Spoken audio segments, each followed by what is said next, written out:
The government security top brass visited the scene of the Saturday Westgate terror attack to update the public on the process of recovery at the mall, on the claim that the terror attack was planned well in advance and that the attackers, disguised as traders, had rented a shop in the mall to enable them execute their deadly mission. Ole Lenku remained non-committal. Whether the terrorists hired a shop in the mall is a rumor we have heard just like you, and we will retreat as such until the forensic exercise and any other investigation taking place prove it otherwise. We are getting a lot of information and suggestion and input from people of goodwill. As for whether they had a shop in the mall, it is something that we cannot categorically give you a position for now.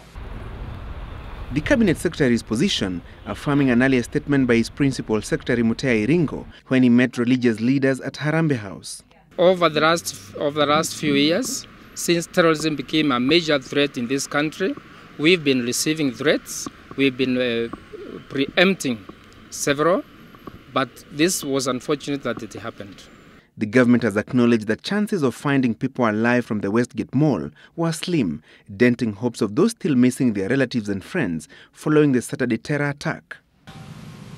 We have begun the exercise of addressing the forensic effort to determine the authenticity or otherwise whether there are still any bodies held up there. While it is an elaborate process, among the things that are going on now are fingerprinting, DNA identification, ballistic examinations.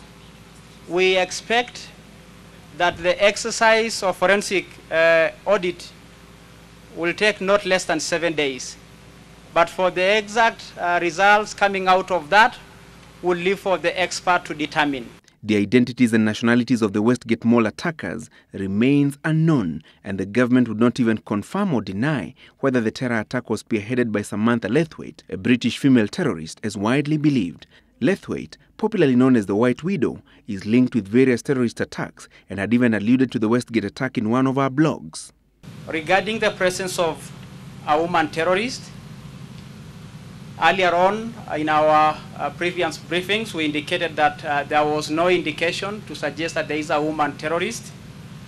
But going forward, we are all hearing possibilities and information, including volunteers from the public. We want to again request you to allow the forensic expert to determine whether that is true.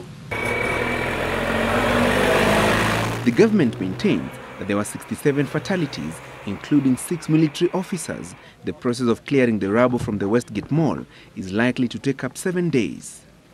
Francis Gachuri, Citizen Live at 9.